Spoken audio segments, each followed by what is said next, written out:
Selamat siang pemirsa IDX Channel, kembali berjumpa dalam IDX First Session Closing. Sejumlah informasi dari dunia ekonomi dan bisnis akan kami sajikan untuk Anda. Bersama saya Vina Munawar, inilah IDX First Session selengkapnya.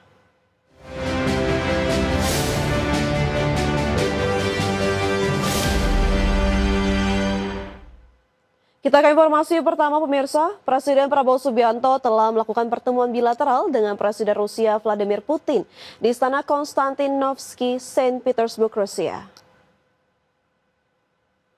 Dalam pertemuan tersebut ada beberapa kerjasama yang sudah disepakati antara kedua negara.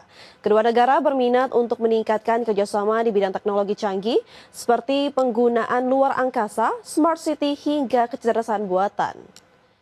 Adapun pada sektor minyak dan gas, Rusia bersedia menambah pasokan minyak dan gas alam cair ke pasar Indonesia. Selain itu juga, Rusia sepakat mau membantu Indonesia untuk meningkatkan produksi minyak dan gas.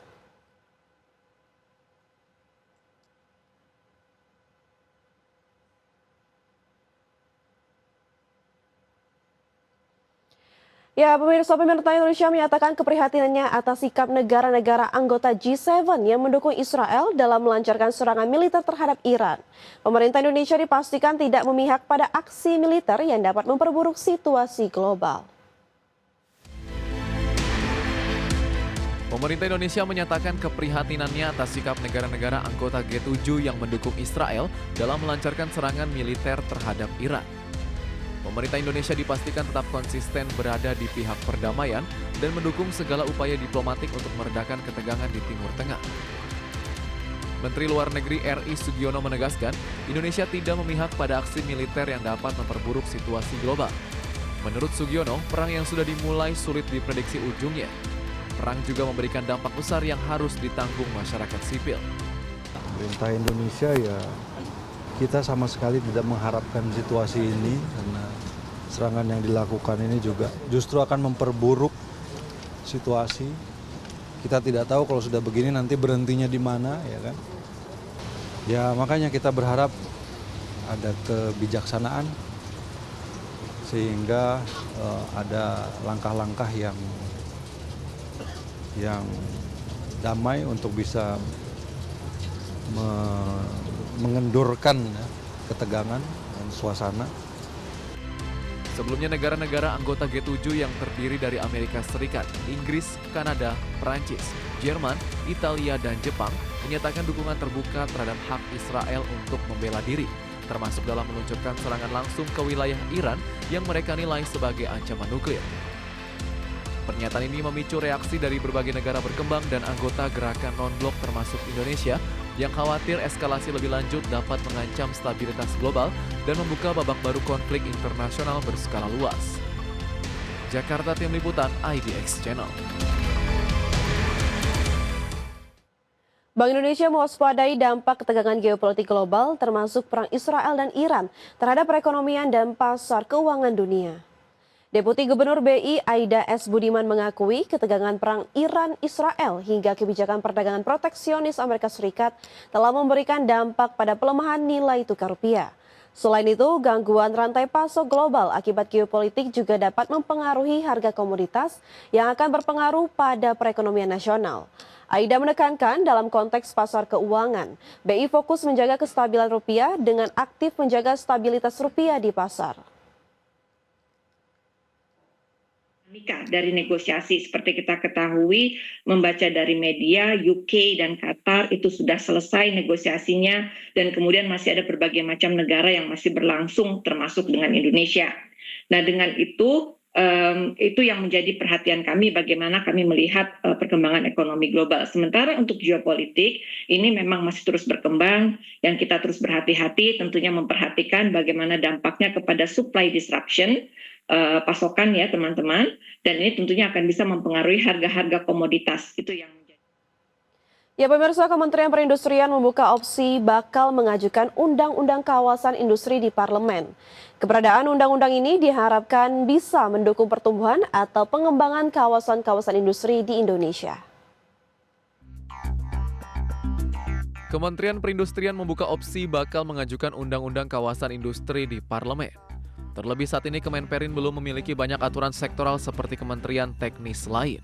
Menteri Perindustrian Agus Gumiwang Kartasasmita meminta Himpunan Kawasan Industri Indonesia untuk membuat perhitungan kuantitatif terkait kontribusi kawasan industri terhadap ekonomi nasional. Hal ini penting agar dapat mempermudah Kemenperin dan pemangku kepentingan terkait dalam merumuskan Undang-Undang Kawasan Industri atau revisi Undang-Undang Nomor 3 Tahun 2014 tentang perindustrian.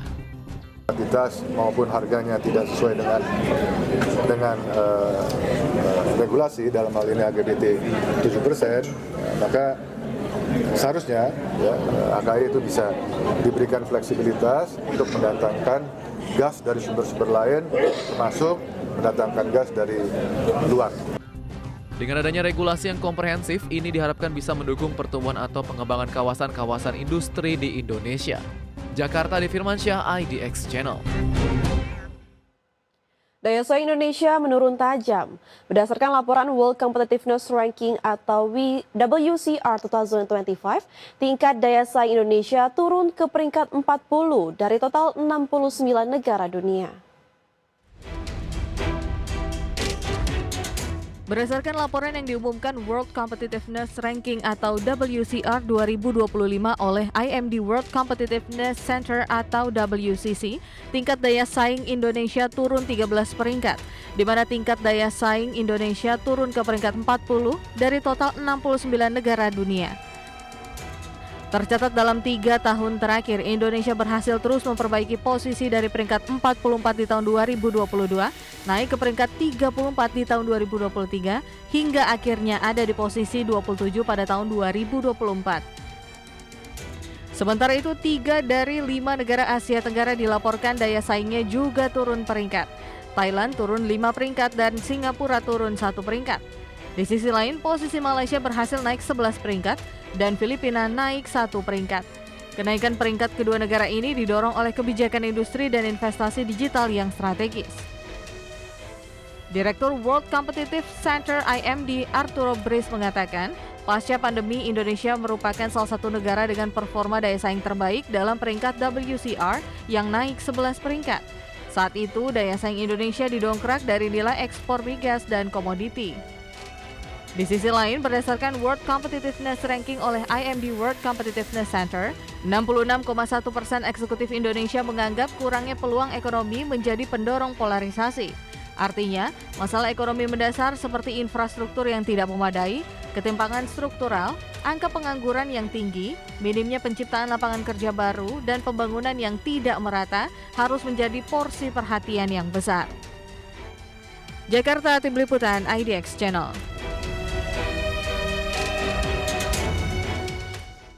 Pemirsa, masih ada informasi menarik lainnya akan kami sajikan untuk Anda. Tetaplah bersama kami di IDX First Session Closing.